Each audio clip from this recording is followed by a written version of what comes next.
Concluye una nueva jornada en las bolsas de valores más importantes del mundo que tuvieron una jornada mixta. El Dow Jones cerró con 49.098 unidades, cayendo 0,58%. Por el lado del Nasdaq, el cierre fue de 23.501 unidades, subiendo 0,28%. Y en cuanto al Standard & Poor's 500, concluyó con 6.915 unidades, subiendo 0,03%. Por el lado del precio del oro, hay que decir que sigue rompiendo récords y cada vez más se acerca a los $5.000 la onza. En cuanto al cierre de hoy, subió 1,53% a un valor de $4.988 la onza, según la última revisión. Recordemos que el oro opera de lunes a viernes durante las 24 horas del día.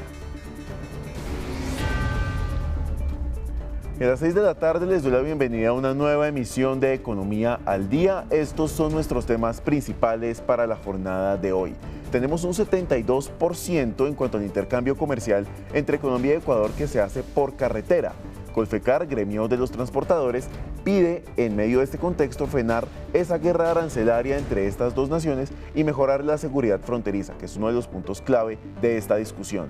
En segundo lugar, vamos a hablar del dólar en Colombia, que hoy tocó mínimos de 3.590 pesos durante la jornada, que es una cifra que no se veía desde abril de 2021. Cabe recordar que al final de la jornada la divisa cerró alrededor de los 3.650 pesos, que les comentaré de eso en unos cuantos segundos. Y finalmente, son 17 meses consecutivos en los que el indicador de seguimiento de la economía presenta cifras positivas. Recordemos que para noviembre acumuló un crecimiento de 3,08% anual y ya estaremos analizando este comportamiento. Y antes de entrar en materia, arranquemos con esos indicadores económicos. Por el lado del dólar, cerró en 3.638 pesos con 16 centavos según datos de ZICAP, subió 7 pesos con 83 centavos frente a la TRM vigente para hoy, que fue de 3.630 pesos con 33 centavos. Por el lado del barril de petróleo Brent, de referencia para Colombia, tuvo una subida también importante de 3,31% para ubicarse al cierre de esta jornada en $66,18. Recordemos que ayer estaba en $64,06. Y por último, el precio interno del café se ubica en 2.545.000 pesos, subiendo 45.000 frente al precio anterior que estaba en 2.500.000 pesos. Y mucha atención porque el Ministerio de Comercio acaba de anunciar que 23 partidas arancelarias de Ecuador desagregadas en 73 subpartidas serán objeto de arancel de 30% por parte de Colombia. Las importaciones provenientes del país vecino que serán objeto de esta medida se concentran principalmente en productos pesqueros y agrícolas, como preparaciones de pescado, aceite de palma y arroz, seguidos por productos químicos, plásticos y manufacturas de metal.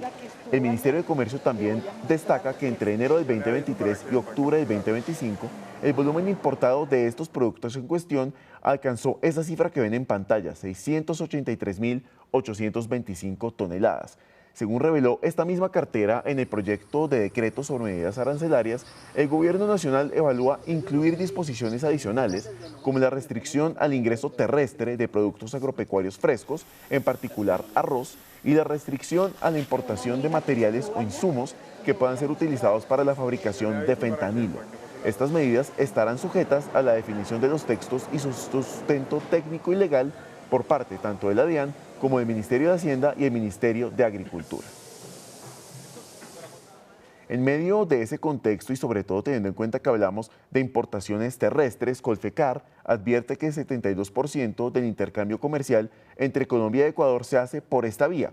Y estas importaciones en particular están en riesgo debido a ese arancel del 30% impuesto por ambas naciones y la inseguridad que se vive hoy en día en la frontera colombo-ecuatoriana.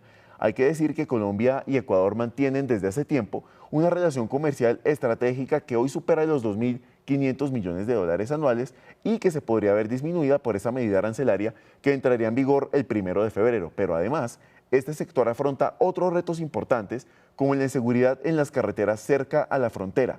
Solo en 2025, para que se hagan una idea de la gravedad del asunto, se registraron 45 bloqueos en la vía panamericana. Para profundizar este tema, precisamente hemos invitado a la presidenta de Colfecar, Nidia Hernández. Presidenta, bienvenida a Economía al Día. Muchas gracias por la invitación.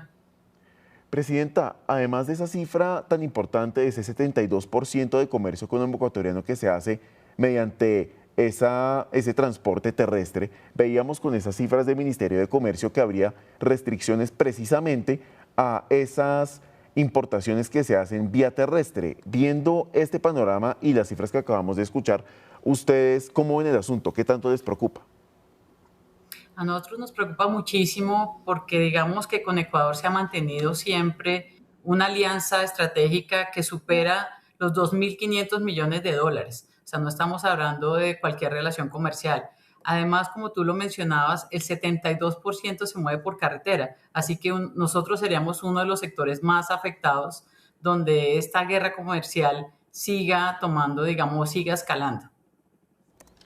Y esa escalada precisamente es lo que preocupa con estos asuntos, porque cuando uno habla de guerras comerciales, y lo hemos visto en casos, por ejemplo, de Estados Unidos con China, cuando un país empieza a poner tarifas, le sigue el país objeto de esas tarifas, luego viene respuesta nuevamente, entonces esto puede seguir escalando si no se tienen esas conversaciones donde se pongan los puntos sobre la mesa y se hablen de los temas que más preocupan, que en este caso es la inseguridad y los bloqueos, y lo veíamos con esas cifras de la vía panamericana. ¿Qué está pasando con esa vía, Presidenta, y cuál ha sido el mayor complique dentro de ese contexto? Estamos de acuerdo con lo que acabas de mencionar. Lastimosamente, mezclar el tema comercial con temas de seguridad, pues no tienen que ver una cosa con la otra. Y finalmente, todas estas medidas arancelarias no van a solucionar de fondo la seguridad, que es un tema real y que de verdad sí está afectando a Colombia y a Ecuador. En el caso de Colombia, así como reportamos nosotros los 45 bloqueos en la vía panamericana, que nos acarrean a nosotros graves sobrecostos para poder cumplir con las exportaciones a Ecuador, también, digamos, dentro de nuestro análisis, en temas de seguridad, el Cauca es el departamento más inseguro en Colombia para todo lo que se refiere a transporte de mercancías y de carga, que mucha de esta no solamente es el abastecimiento del sur del país, sino también el comercio y el transporte internacional hacia el país vecino. Entonces, digamos que en el tema de seguridad, pues es un tema que nos alarma muchísimo porque antes, pues digamos, nosotros dábamos como recomendación a nuestros empresarios que solamente transitaran, digamos, hasta las 6 de la tarde. Pero vemos con preocupación inclusive videos que se han hecho virales donde salen grupos armados a plena luz del día a desviar las tractomulas a una zona rural donde no entra el ejército y mucho menos la policía. Y así, pues obviamente se han presentado otros casos y otros delitos, como el caso de la colocación de artefactos explosivos, combates entre grupos armados o combates con el ejército, donde los vehículos con sus pasajeros pues quedan en la mitad de estos combates, y lo peor, pues obviamente el asesinato en diferentes hechos de un conductor, de una tripulante, y en un retén ilegal cayó también una familia. Entonces realmente esas son situaciones que pues también complican toda la operación logística para cumplir con el comercio internacional.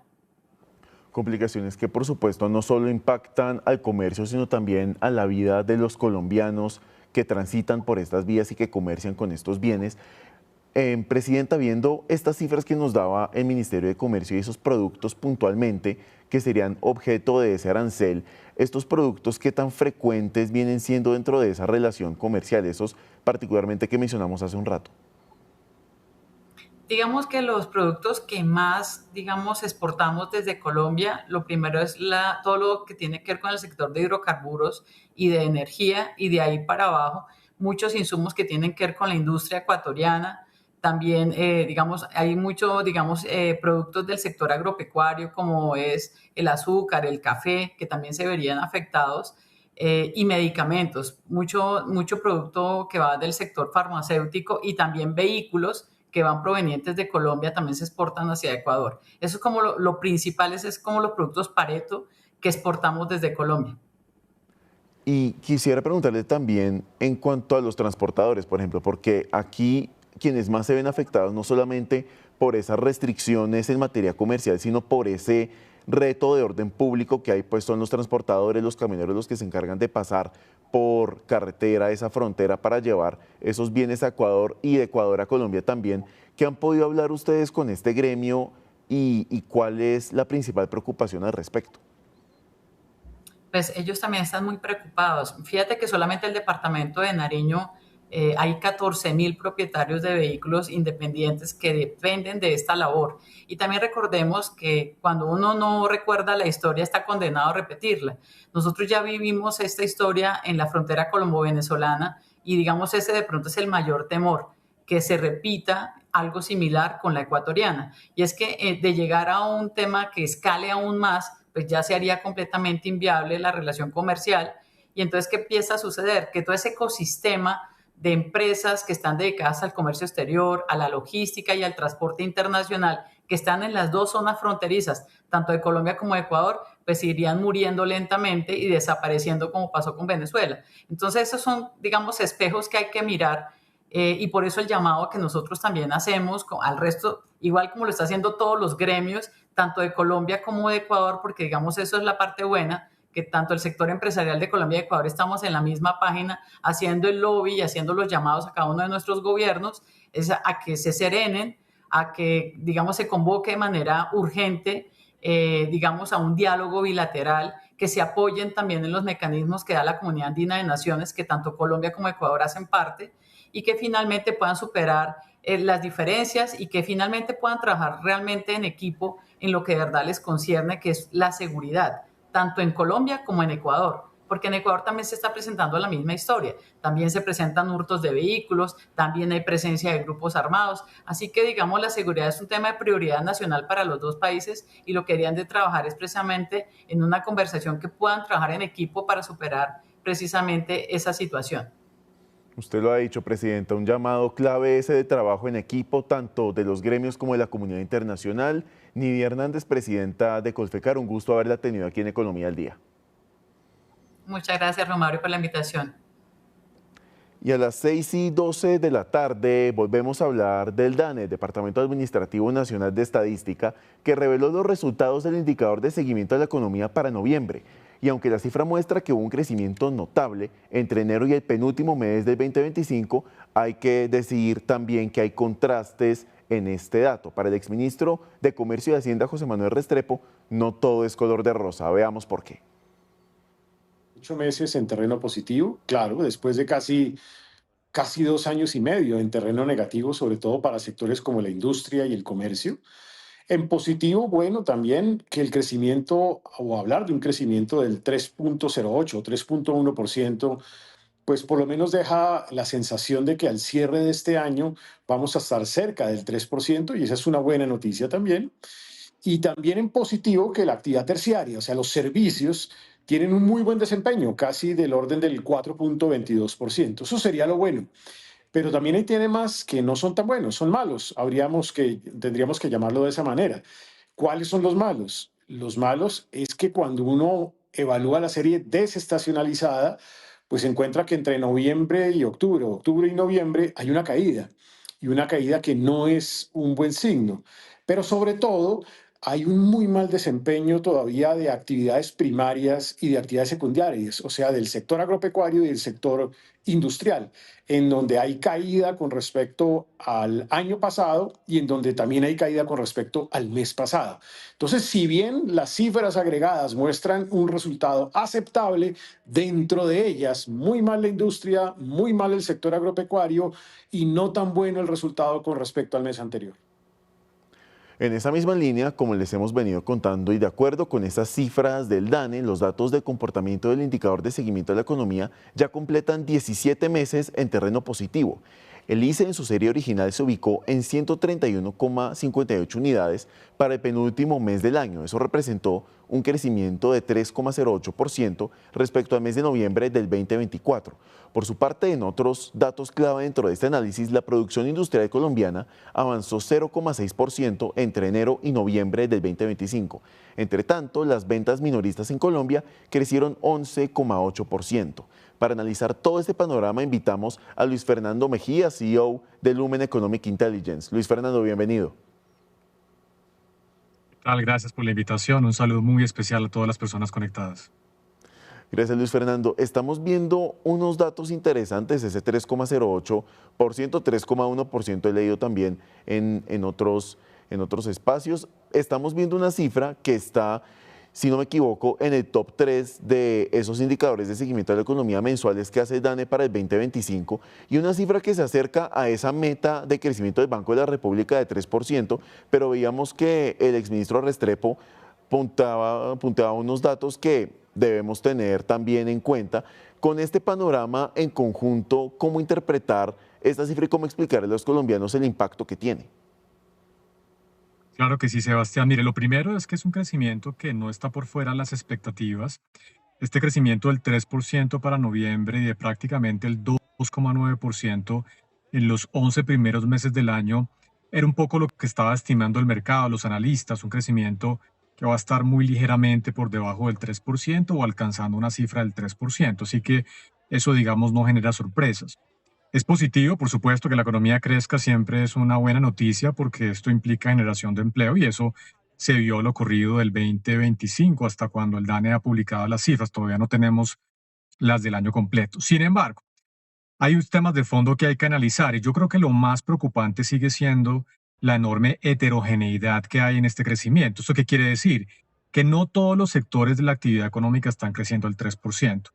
En particular, si sacamos los servicios terciarios, las actividades terciarias en donde está la administración pública, es decir, el gasto que hace el gobierno nacional, y servicios como educación y salud, y también servicios profesionales, actividades artísticas, entre otros, el crecimiento de la economía colombiana no habría sido del 3%, sino apenas el 1%.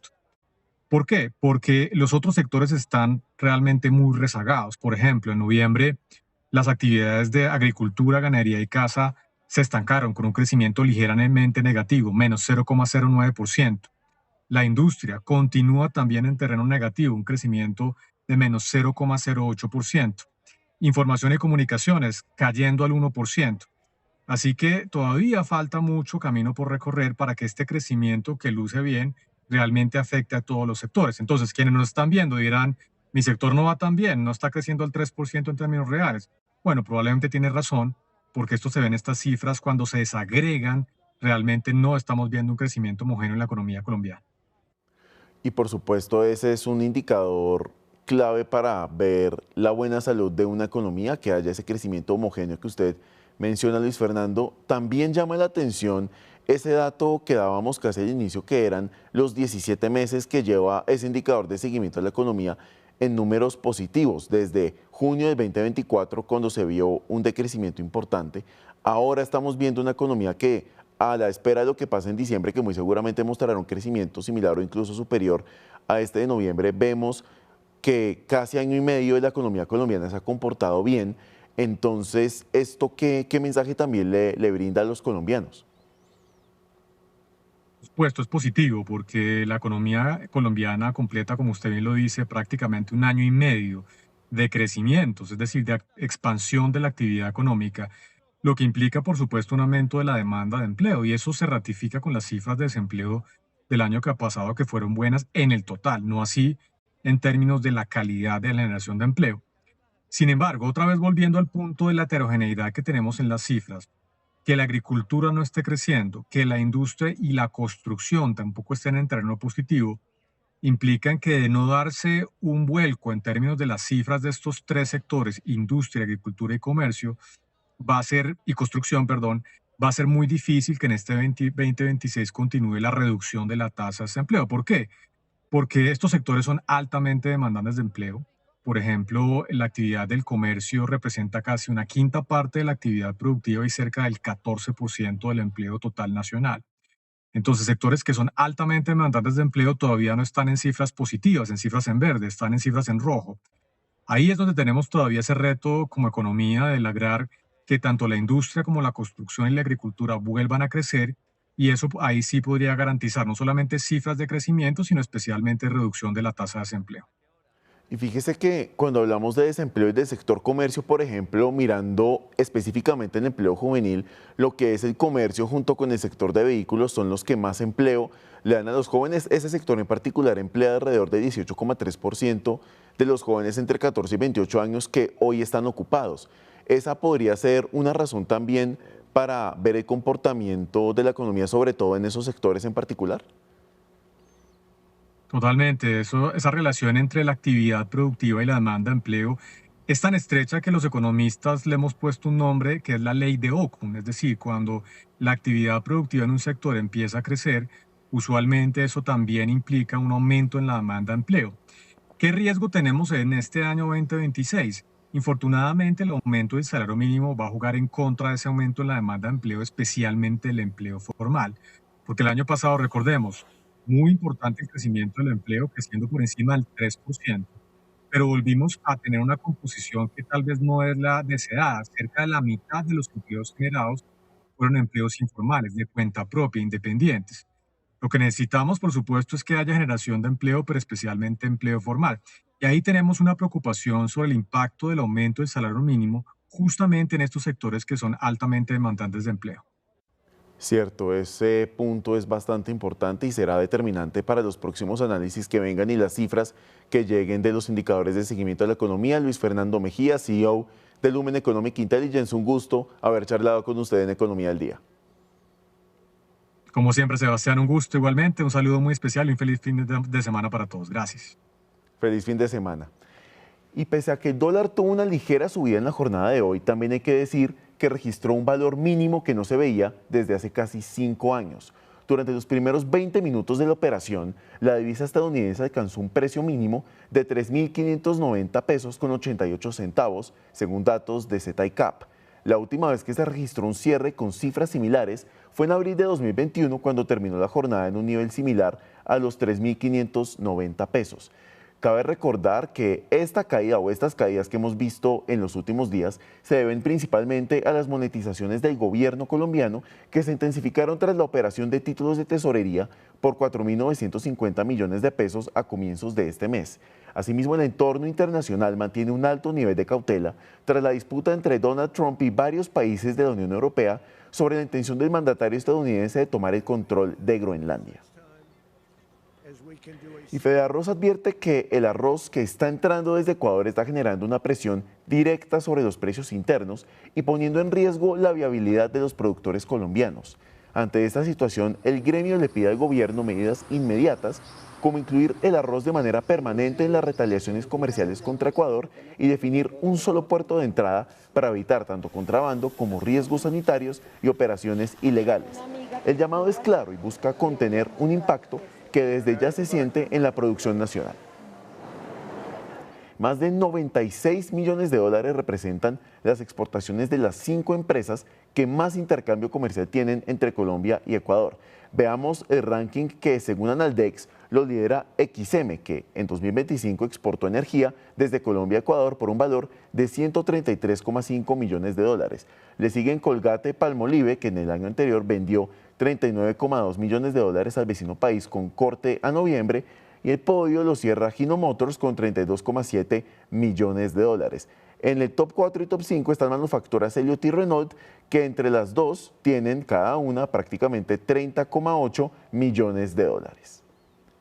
Ante todo este contexto, y como lo mencionó el presidente de la Federación de Exportadores del Ecuador, con quien charlamos en nuestra emisión del mediodía, la ministra de Relaciones Internacionales del Ecuador, Gabriela Sommerfeld, confirmó una noticia muy importante. Está dispuesta a sentarse a dialogar con Colombia para tratar la guerra comercial entre ambos países, que se desencadenó por esa imposición recíproca de aranceles de 30%, como lo hemos mencionado todos estos días. Esto dijo la ministra.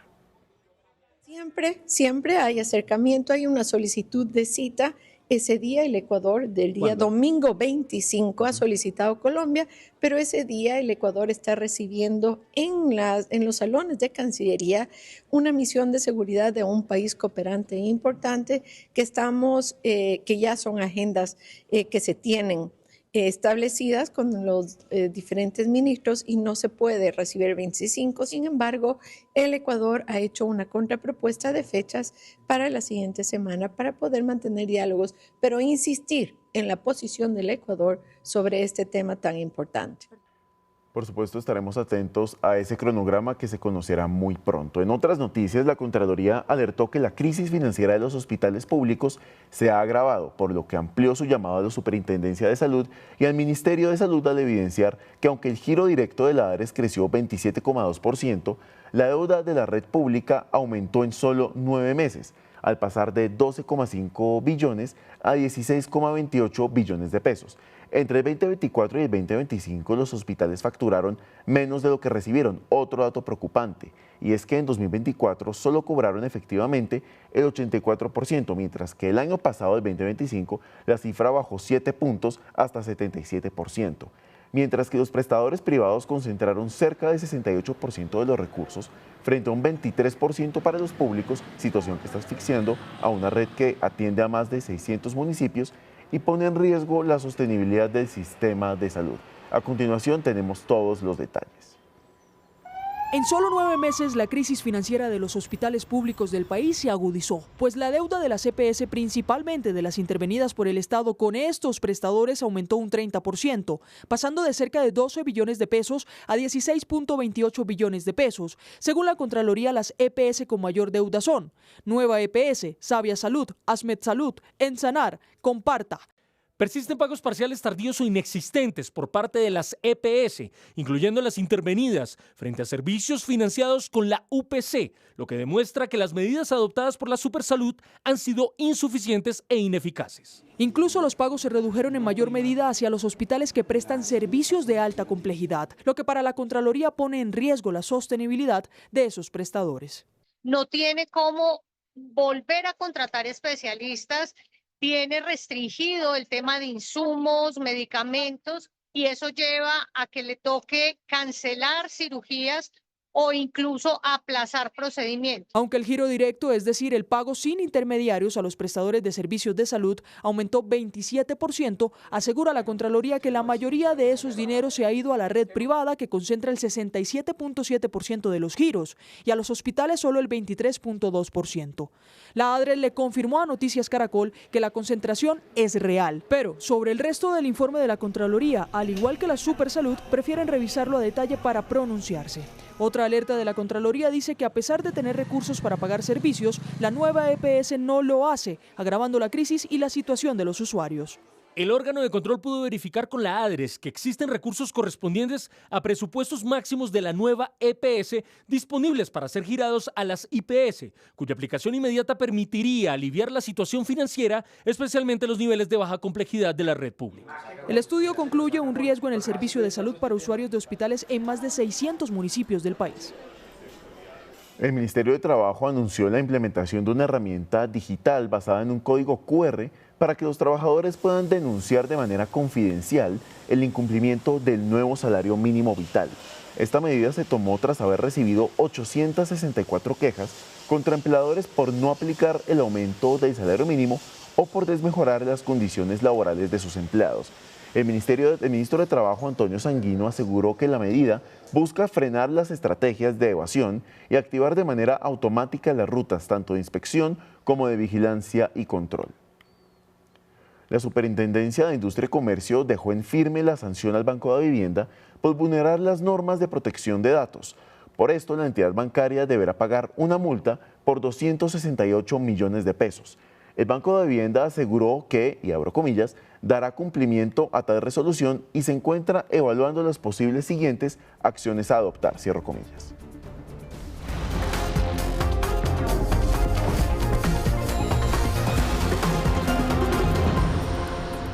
Pasamos ahora a nuestro bloque de noticias internacionales, y es que después de una disputa legal, TikTok creó una nueva empresa para gestionar su operación en Estados Unidos y evitar su salida del país. Además, ByteDance, la matriz de TikTok, ahora posee poco menos del 20% de la empresa, mientras que el resto se distribuye en varias firmas.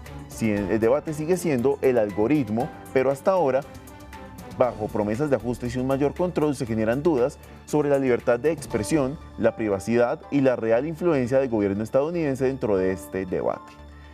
Pasamos ahora a hablar de Porsche Colombia, que crece 34% y tiene la venta de 18.590 vehículos para el 2026. Esto luego de cerrar el 2025 con 13.821 unidades vendidas, lo que representa un crecimiento de 31,5% frente a 2024, además de un desempeño superior al promedio del mercado nacional.